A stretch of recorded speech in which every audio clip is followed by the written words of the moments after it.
নমস্কার বন্ধুরা, পাপিয়াস কিচেনে আপনাদের সকলকে স্বাগত জানাই। আজকে আমি নিয়ে এসেছি নলেন গুড়ের পায়েসের রেসিপি। শীতকাল, এখন শীতকালে নানা রকম পিঠেপুলি পায়েস খাওয়ার সময়, আর এই সময় নলেন গুড়ের পায়েস কিন্তু না খেলে বাঙালির মন ভরে না। তার জন্য আমি আপনাদের জন্য নিয়ে এসেছি কিভাবে খুব সহজেই সঠিক পরিমাপ সহ নলেন গুড়ের পায়েস তৈরি করবেন সেই রেসিপিটি।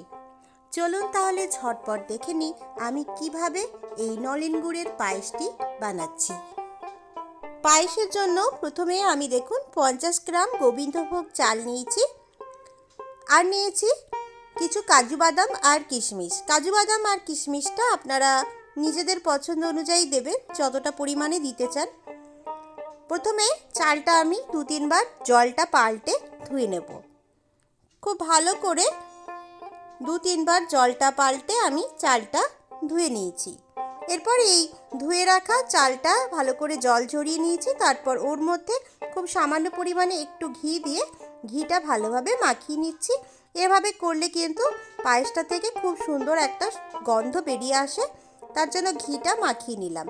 অন্যদিকে দেখুন আমি 1/2 লিটার দুধ নিয়েছি। দুধটা প্রথমে আমি একটু গরম করে নেব একটু জাল দিয়ে। তারপর আমি ওর মধ্যে দিয়ে দিচ্ছি তেজপাতা, একটা ছোট সাইজের তেজপাতা আমি টুকরো করে দিয়ে দিয়েছি, আর 2টো এলাচ ফাটিয়ে নিয়ে দিয়ে দিয়েছি। এরপর আমি ওর মধ্যে দিয়ে দিচ্ছি ধুয়ে রাখা গোবিন্দভোগ চালটা দিয়ে ভালোভাবে মিশিয়ে নিলাম। এরপর গ্যাসের ফ্লেমটা লোতে রেখে দিয়ে আমি এটাকে সেদ্ধ হতে দেব। ততক্ষণে অন্যদিকে একটা ফ্রাই প্যান নিয়েছি, ওর মধ্যে অল্প পরিমাণে একটু ঘি দিয়েছি। ঘিটা গরম হয়ে গেলে ওর মধ্যে কাজু কিশমিশটা দিয়ে একটু ভেজে নেব। কাজু কিশমিশটা ভাজা হয়ে গেছে, এরপর এটা একটা অন্য পাত্রে তুলে নিচ্ছি। অন্যদিকে দেখে নিই আমাদের পায়েসটা কতদূর তৈরি হয়েছে। পায়েসটা দেখুন মোটামুটি চালটা সেদ্ধ হয়ে এসছে। এই সময় আমি আরও একটা জিনিস অ্যাড করছি। আমি এখানে 1 গ্লাস গরম জলে 2 টেবিল চামচ গুঁড়ো দুধ ভালো করে গুলে নিচ্ছি। এই গুঁড়ো দুধটা পায়েসের মধ্যে ব্যবহার করলে পায়েসের স্বাদটা দ্বিগুণ হয়ে যায়। দেখুন আমাদের চালটা প্রায় সেদ্ধ হয়ে গেছে। ঠিক এই পর্যায়ে আমি কিন্তু এই গুঁড়ো দুধটা ব্যবহার করলাম। এটা গরম জলে গুলে তারপর ব্যবহার করবেন, তাহলে কিন্তু খুব ভালোভাবে পায়েসের সাথে মিশে যাবে। এরপর ভেজে রাখা কাজু কিশমিশটা অ্যাড করে দিলাম। এরপর আমি দেখুন গুড়টা অ্যাড করব। এখানে আমি নলেন গুড় নিয়েছি। এখানে আমি 100 গ্রামের মতো নলেন গুড় নিয়ে নিচ্ছি। গুড়টা আমি নিয়ে নিলাম। এরপর গ্যাসের ফ্লেমটা লোতে রেখে আমি পায়েসের মধ্যে গুড়টা দিয়ে দিচ্ছি। চালটা খুব ভালোভাবে সেদ্ধ হয়ে যাওয়ার পর গুড়টা কিন্তু অ্যাড করবেন।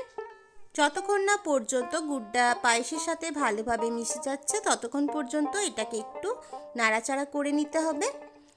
আপনারা নিজেরাই দেখতে পাবেন খুব সুন্দর একটা কালার চলে আসবে পায়েসটার মধ্যে। গুড়টা আমাদের মোটামুটি ভালোভাবে মিশে এসেছে। এই নলেন গুড়ের পায়েস কিন্তু শীতকালে খেতে ভীষণ ভালো লাগে, আর বানানোটাও ভীষণ সহজ। আমার আজকের এই ভিডিওটি কেমন লাগছে অবশ্যই কমেন্ট করে জানাবেন। ভিডিওটি ভালো লাগলে অবশ্যই লাইক করবেন।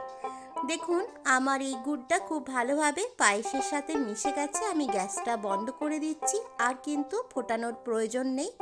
একদম পারফেক্ট নলেন গুড়ের পায়েস আমাদের রেডি হয়ে গেছে। যে সমস্ত বন্ধুরা আমার এই ভিডিওটা দেখছেন তাদেরকে অসংখ্য ধন্যবাদ জানাই। আর যারা নতুন বন্ধু আছেন তাদের কাছে অনুরোধ রইল আমার চ্যানেলটি সাবস্ক্রাইব করে পাশে থাকা বেল আইকনটা অবশ্যই প্রেস করবেন, যাতে করে আমি যখনই নতুন ভিডিও দেব সবার আগে পৌঁছে যাবে আপনাদের কাছে। আজকের মতো এখানেই শেষ করছি। দেখা হচ্ছে পরবর্তী ভিডিওতে নতুন রেসিপির সাথে। ভালো থাকবেন, সুস্থ থাকবেন। ধন্যবাদ।